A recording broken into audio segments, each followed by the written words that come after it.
Hello students, last class में हमने corrosion and rusting को अफेक्ट करने वाले फैक्टर्स कंप्लीट कर लिए थे। आज हमारा टॉपिक है प्रिवेंशन ऑफ कोरोजन, यानी जो डिफरेंट टाइप का कोरोजन है, डिफरेंट मेटल्स पे कोरोजन है, हम उसको किस तरह से स्टॉप कर सकते हैं या किस तरह से हमारे मेटल को हम प्रोटेक्ट कर सकते हैं।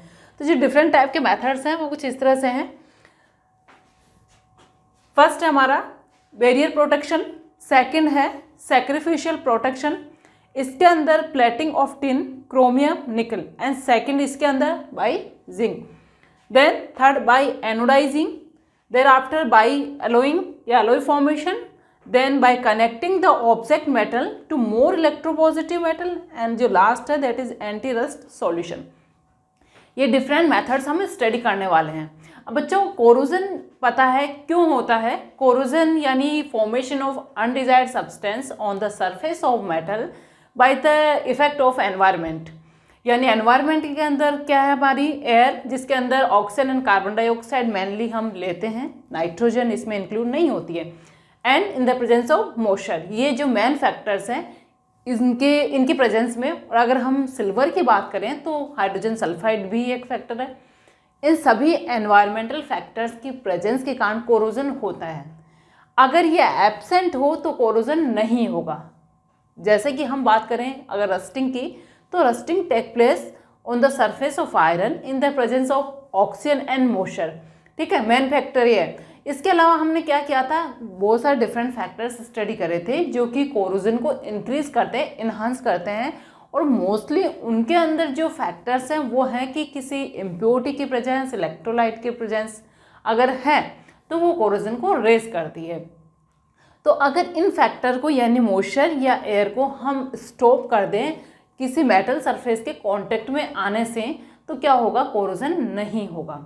तो यही हमें करना है डिफरेंट मेथड से, यानी जो भी एनवायरमेंटल फैक्टर है उनको मेटल सरफेस के कांटेक्ट में आने से रोकना है।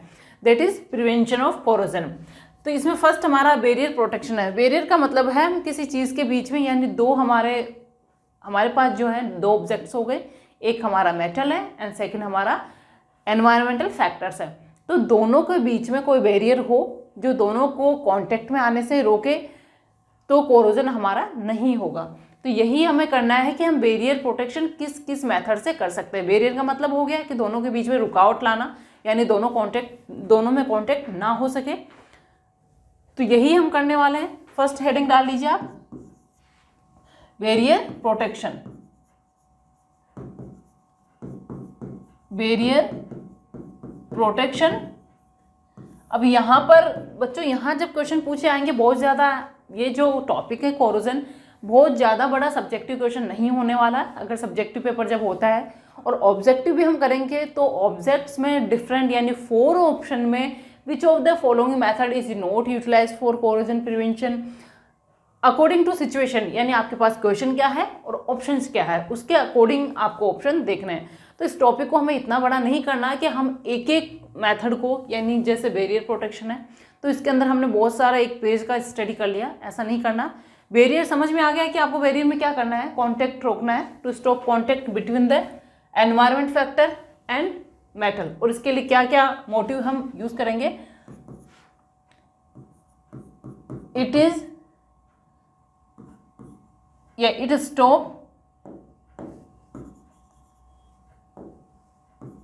stops the connection of host metal। host का मतलब है जिसके ऊपर कोरोजन हो रहा है, host metal, the connection of host metal with environmental factors।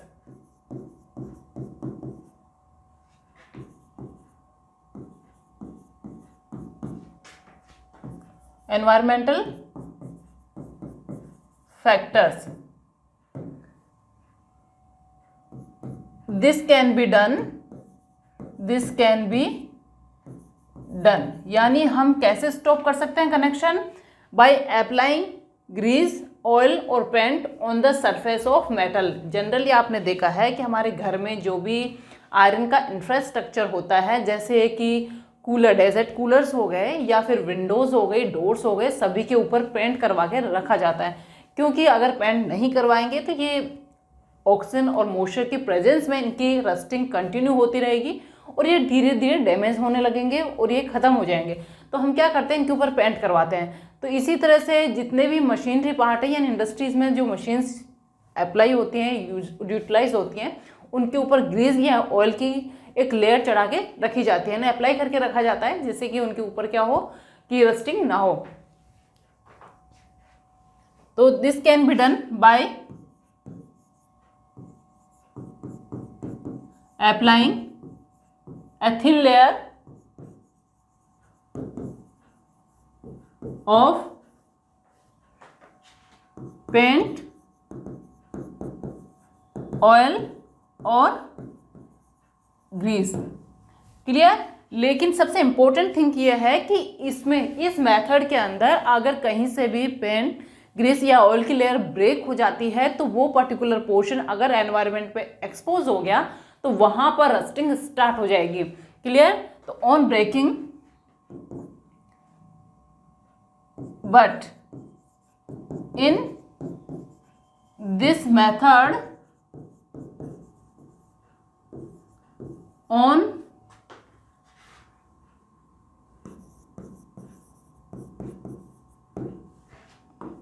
on breaking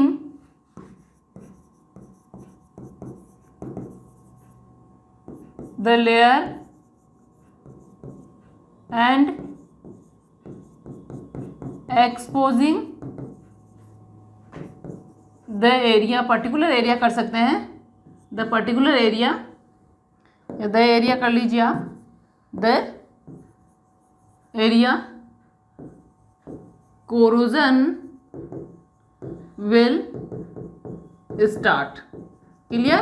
तो जहां से वो लेयर ब्रेक हुई है वहां से कोरोजन स्टार्ट हो जाएगा। नाउ नेक्स्ट मेथड हमारा क्या था, sacrificial protection by plating of tin, chromium, nickel and zinc. Next है second method by sacrificial protection. देखो ये इंपॉर्टेंट मेथड है। सैक्रिफिशियल का मतलब सैक्रिफाई करना, एक कॉमन सा डिक्शनरी वर्ड है, इसका मीनिंग पता है हमें, अपना बलिदान देना। तो इस मेथड के अंदर दूसरे मेटल्स अपना बलिदान देकर यानी खुद का कोरोजन करवाकर आयरन, अगर हम आयरन की बात करें, आयरन होस्ट मेटल है, तो आयरन को वो प्रोटेक्ट करते हैं यानी अपना बलिदान देकर दूसरों की रक्षा करते हैं। That is called the sacrificial metal. और इसके अंदर हम फर्स्ट ले रहे हैं plating of tin, chromium and निकल। अब बच्चों इसमें क्या करना है, first in this method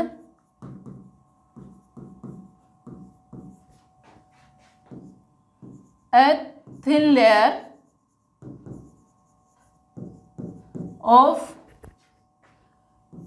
tin, chromium और निकल is deposited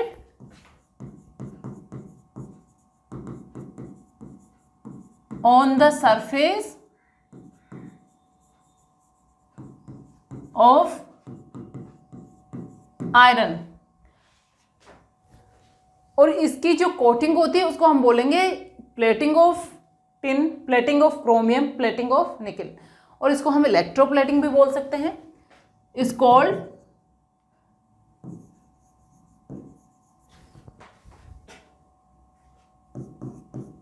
प्लेटिंग ऑफ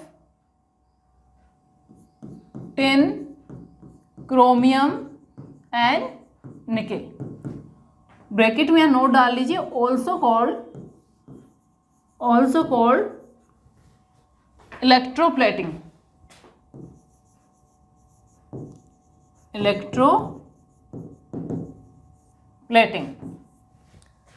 अब ये इलेक्ट्रोप्लेटिंग किस तरह से की जाएगी, यहाँ पर जो हमने ये मेटल लिया है टिन, क्रोमियम एंड निकल, इसको मेल्ट किया जाता है, मोल्टन स्टेट में कन्वर्ट किया जाता है। अब इस मोल्टन मेटल का या तो स्प्रे किया जाएगा या इसके अंदर आयरन की शीट को डिप कर लिया जाएगा या फिर इसकी इलेक्ट्रोप्लेटिंग बाय इलेक्ट्रोलाइसिस इसको डिपॉजिट कर दिया जाएगा।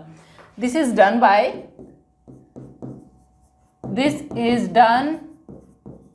Bye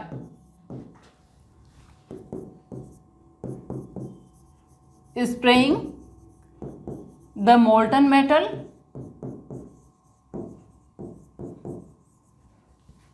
second by dipping host metal बोल सकते हैं या आयरन बोल सकते हैं, क्योंकि यहाँ पर हम ज़्यादातर जो भी प्रोसेस कर रहे हैं वो मोस्टली आयरन के लिए कर रहे हैं। Dipping iron into these molten metals, ये फर्स्ट था। सेकंड एंड थर्ड हो सकता है हमारा by electroplating of these metals। Clear? तो फर्स्ट तो क्या हो गया हमारा, इन मेटल्स की हमें कोटिंग करनी है, थिन लेयर डिपॉजिट करनी है, दैट इज द सिंपल सा plating of these metals, electroplating. इस तरह से हम कर सकते हैं। एंड थर्ड, अब इस प्रोसेस में होता क्या है, जब इन मेटल्स की एक लेयर डिपॉजिट कर दी जाती है तो इन मेटल्स की प्रेजेंस में क्या होगा, आयरन की जो रस्टिंग है वो या कोरोजन है वो नहीं होगा, इन मेटल्स का कोरोजन होगा। हमें प्रॉपरली इनकी एक थिन लेयर बनानी है। तो in presence of these metals, या हम यहाँ डाल सकते हैं, नोट डाल लीजिए आप,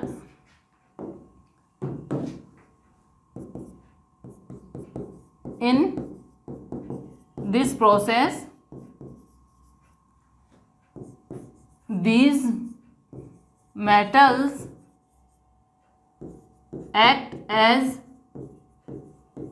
anode and undergo oxidation, and Fe act as cathode and protect it। Clear? यानी जो कोरोजन का प्रोसेस है उसमें मेटल का ऑक्सीडेशन होता है, तो ऑक्सीडेशन इन मेटल्स का होगा, इसलिए आयरन की इसमें प्रिवेंशन होगी, उसका कोरोजन नहीं होगा। तो जब इलेक्ट्रोलाइसिस करवाया जाएगा तो इन मेटल्स का एनोड बनाया जाएगा और आयरन का कैथोड बनाया जाएगा। बाकी तो हम डिप करके ये स्प्रे करके कर सकते हैं।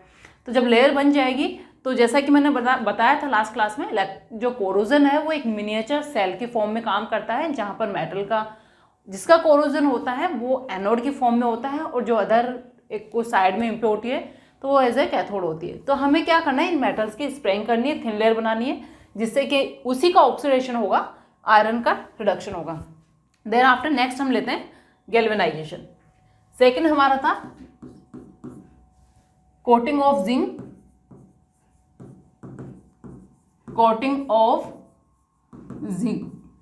इसको हम बोलते हैं galvanisation.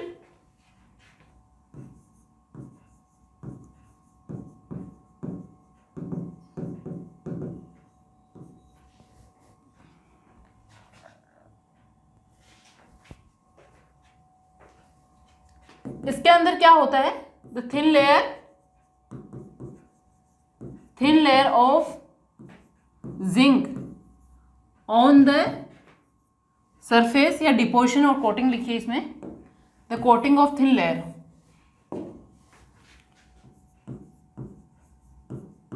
Coating of thin layer of zinc on the surface of iron to prevent rusting is known as galvanisation. देखो ये गैल्वेनाइजेशन का प्रोसेस हम 8th क्लास से स्टडी करते आ रहे हैं। Thin layer of zinc on the surface of iron is non galvanisation. तो इसमें नया कुछ भी नहीं है, सिंपल सा ऑब्जेक्टिव क्वेश्चन है या सब्जेक्टिव 1 मार्क का क्वेश्चन है तो ये डेफिनेशन पूछी जाएगी, या गैल्वेनाइजेशन किस मेटल से होता है, that is by zinc.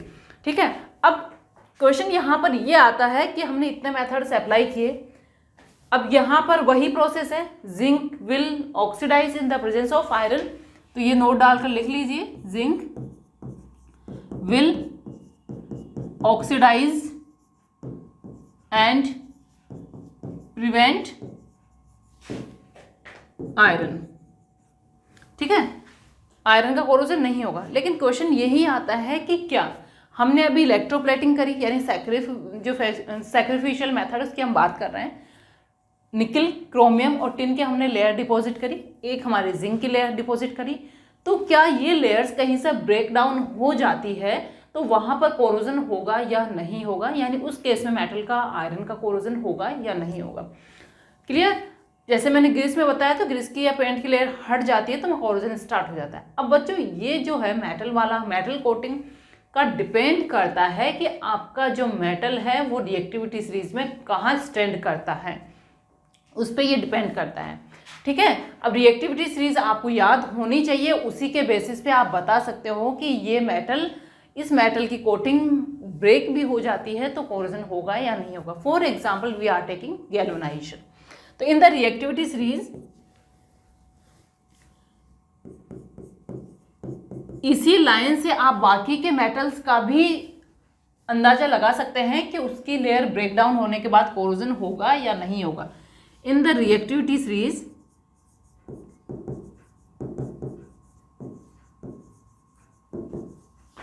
Zinc is more reactive than Fe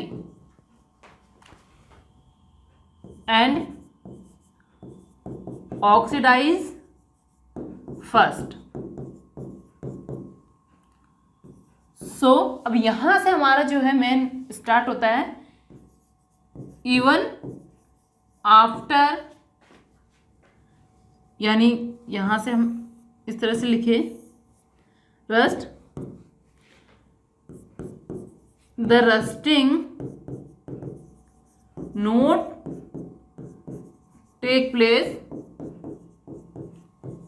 even after zinc layer is broken F। ठीक है, zinc layer is broken F। अब इसका रीजन क्या है? मीनिंग ये है कि हमारा जो जिंक की लेयर अगर कहीं से ब्रेक डाउन हो जाती है और वो पर्टिकुलर आयरन का जो एरिया है वो एक्सपोज हो जाता है, तो क्या वहाँ पर आयरन की रस्टिंग होगी? बिल्कुल नहीं होगी, क्योंकि रिएक्टिविटी सीरीज के अंदर जिंक है वो आयरन से मोर रिएक्टिव है। मोर रिएक्टिव है, इसका मतलब है आयरन और जिंक जब भी प्रेजेंट रहेंगे उस केस में जिंक ही रिएक्शन करेगा, आयरन रिएक्शन नहीं करेगा। इसका मतलब जिंक का ऑक्सीडेशन होगा, आयरन का नहीं होगा। तो जिंक एज ए एनोड काम करेगा, आयरन कैथोड की तरह बिहेव करेगा।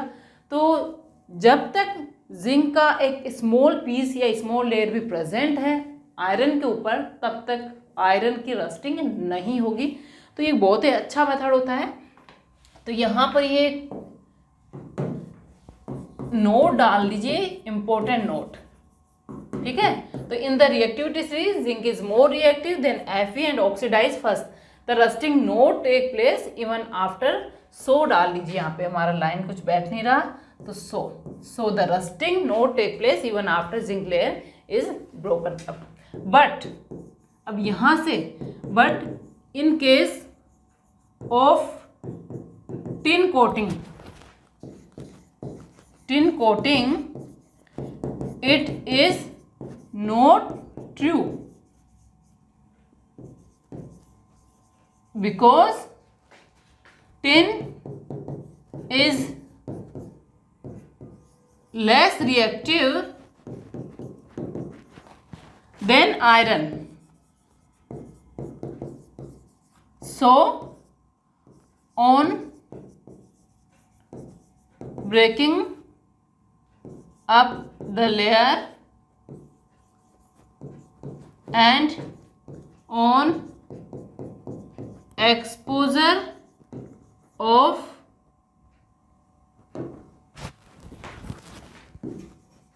iron, the rusting will start. Clear? तो आपको सिंपल से ये देखना है कि निकल, क्रोमियम या टिन, इनमें से अगर कोई आयरन के ऊपर है रिएक्टिविटी सीरीज में तो उनकी लेयर के डिपोजिशन में कहीं भी क्रैकिंग हो, कोरोजन नहीं होगा। लेकिन अगर कोई नीचे है रिएक्टिविटी सीरीज में तो वो लेयर जब तक बिल्कुल अच्छे से पैक्ड है, यानी कहीं भी उसमें क्रैकिंग नहीं है, तो कोरोजन नहीं होगा। लेकिन अगर कहीं भी स्मॉल क्रैक आ जाता है और आयरन एक्सपोज होता है तो उसमें रस्टिंग स्टार्ट हो जाएगी। क्लियर? तो ये हमारा होगा सैक्रिफिशियल मेथड। बच्चों नेक्स्ट क्या था हमारा? बाई जिंक हमने कर लिया है। गैल्वेनाइजेशन, एक चीज और है जिंक के गैल्वेनाइजेशन में, जिंक के गैल्वेनाइजेशन के अंदर एक शाइन लेयर बन जाती है due to the formation of zinc carbonate, क्योंकि एनवायरनमेंट के अंदर ऑक्सीजन, CO2 और यहाँ पर जो वाटर मॉइस्चर है उसके प्रेजेंस में जिंक बेसिक कार्बोनेट बना लेता है, जिसके कारण उसके ऊपर एक पतली सी जो शाइन है वो प्रेजेंट होती है। तो यहाँ पर हम इसको डाल लेते हैं, इन galvanization a shiny layer is formed due to formation of zinc carbonate ZnCO3 and basic carbonate है जैसे कि कॉपर के केस में होता है ZnOH whole twice in the presence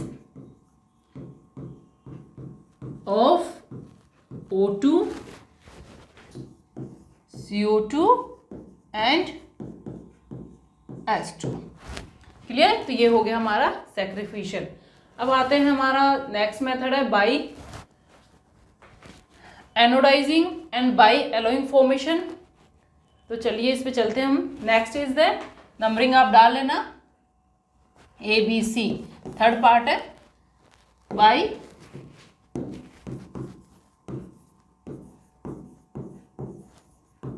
anodising. Anodising means जैसा कि यहाँ वर्ड है एनोड, यानी हमें यहाँ किसी मेटल को एनोड फॉर्मेशन करना है उस मेटल का, और फिर उसके ऊपर जो भी काम करना है वो देखेंगे further. In this method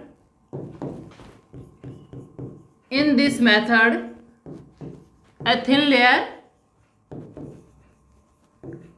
of, ये पर्टिकुलरली ज़्यादातर यानी एल्यूमिनियम के लिए यूटिलाइज किया जाता है। एल्यूमिनियम के ऊपर एल्यूमिनियम ऑक्साइड की एक थिन लेयर डिपॉजिट कर दी जाती है। और ये एल्यूमिनियम ऑक्साइड कैसे बनेगा?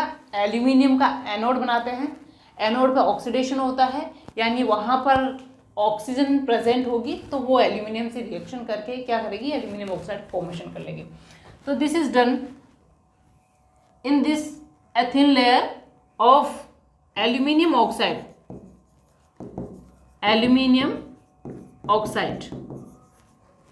इन दिस मेथड कर लीजिए यहाँ पर,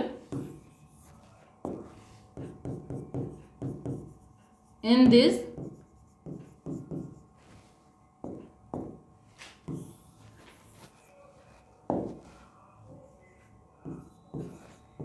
a thin layer of aluminum oxide is deposited on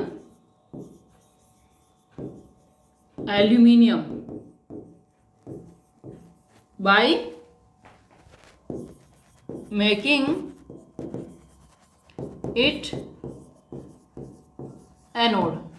clear? तो एनोडाइजिंग का जो प्रोसेस है वो एल्यूमिनियम के लिए यूटिलाइज किया जाता है, क्योंकि एल्यूमिनियम के बहुत सारे आर्टिकल्स होते हैं और इसकी सरफेस पे शाइनिंग नेसेसरी है। तो एल्यूमिनियम ऑक्साइड की लेयर डिपॉजिट कराकर इसको एक परफेक्ट लुक दे दिया जाता है। नेक्स्ट देयर आफ्टर हमारा मेथड था एलोई फॉर्मेशन। यहाँ कंप्लीट हो गया, नेक्स्ट पेज लेते हैं। Alloy formation D by alloy formation. देखो अलॉयज को हम डिटेल में स्टडी करेंगे कि अलॉय क्या होते हैं, कितने टाइप के, या कौन कौन से एग्जांपल्स हम कर सकते हैं। अभी यहाँ पर यह है कि मेटल जैसे आयरन है, आयरन की हमें रस्टिंग स्टॉप करनी है, तो हमें क्या कर सकते हैं, उसका अलॉय फॉर्मेशन कर सकते हैं। तो अलॉय फॉर्मेशन से हमें यहाँ पे अलॉय की डेफिनेशन नहीं करें, अलॉय की डेफिनेशन हम अलग से किसी क्लास में करेंगे। Corrosion can also be stopped by making alloy of that metal. For example,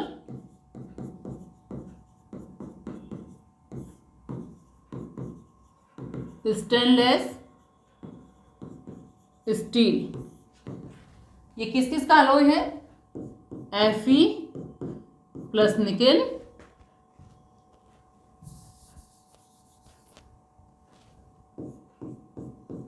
Fe plus chromium plus nickel, यानी 3 मेटल्स का ये मिक्सचर है, अलॉय है।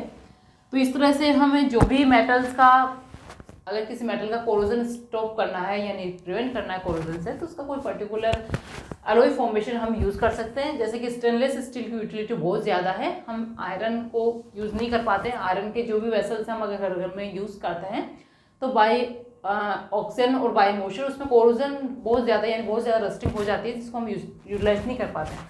तो स्टेनलेस स्टील के जो यूटेंसिल्स है वो हम यूज़ करते हैं। देयर आफ्टर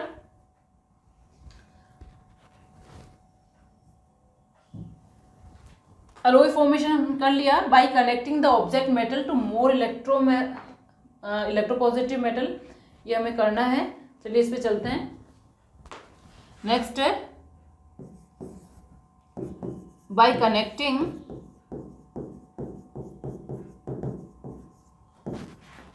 मेटल टू मोर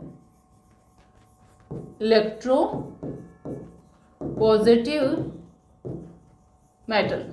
देखो ये सैक्रिफिशियल जो प्रोटेक्शन है उसी के जैसा है।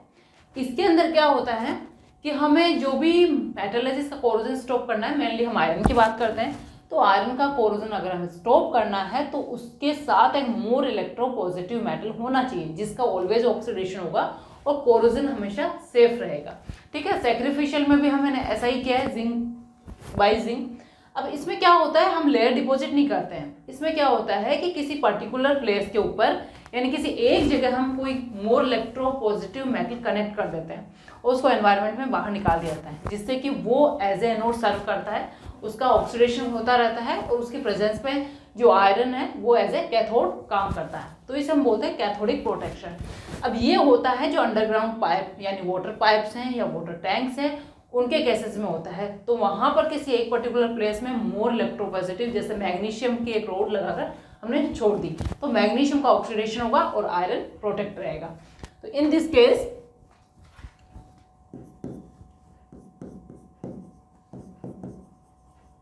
Case a more electropositive metal like, यानी आयरन से जो भी मोर इलेक्ट्रोपॉजिटिव या रिएक्टिव है, like magnesium, aluminium, zinc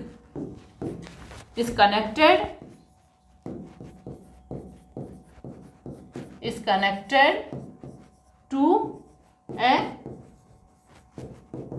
particular place, like example भी लिख लीजिए। In case of under ground pipes and water tank, water tanks. तो particular place In this method,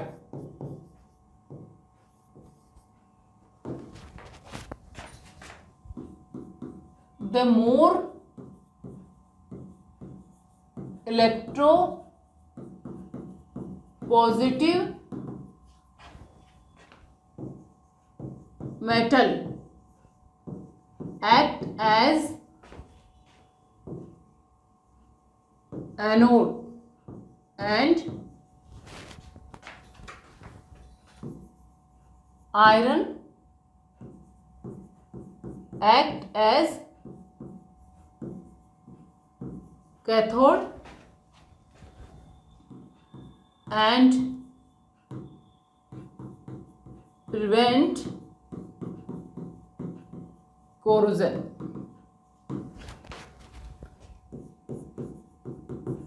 This is also known as cathodic, जैसा कि anodic protection किया था हमने, cathodic protection. ठीक है, ये हो गया हमारा clear. Next F, anti rust solution में डिप करके भी हम कर सकते हैं इसको bye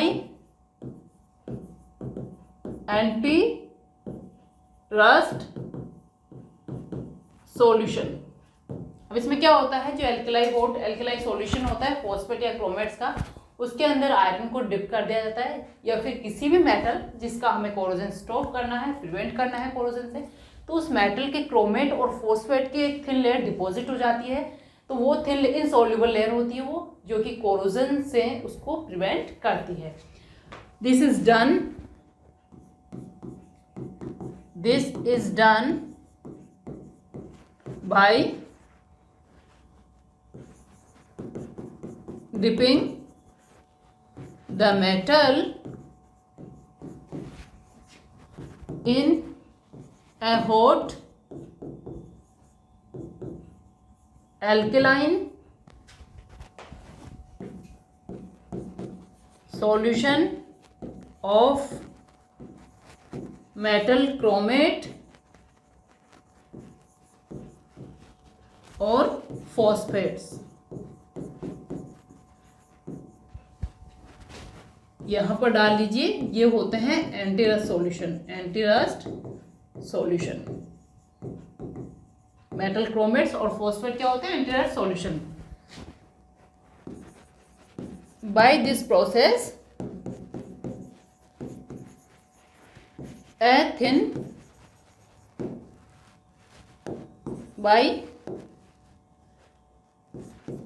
a thin insoluble layer, क्योंकि वाटर में अगर सोल्यूबल होगी तो उसका कोई मीनिंग नहीं होगा, या किसी और लिक्विड में सोल्यूबल हो गई, सपोज कीजिए ऑयल हुआ, तो वो कोई मीनिंग नहीं होगा, मीनिंगलेस होगी उसका फॉर्मेशन। तो insoluble layer of metal chromate यानी डिजायर्ड मेटल, जिस एक तो ऑलरेडी बना हुआ था हमारा, वो हमें नहीं लेना। सेकंड, जो हमें जिस मेटल का हमें सेफ रखना है, जिसको कोरोजन स्टॉप करना, उस मेटल का क्रोमेट या फॉस्फेट बनेगा। तो layer of metal chromate and phosphate, यहाँ पर होस्ट मेटल डाल दीजिए, अदरवाइज फिर आप क्या जब नोट्स स्टडी करते हैं तो कंफ्यूजन होता है कि कौन सा metal. Layer of host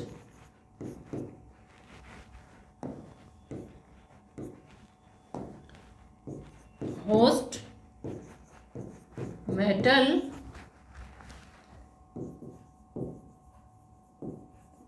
chromate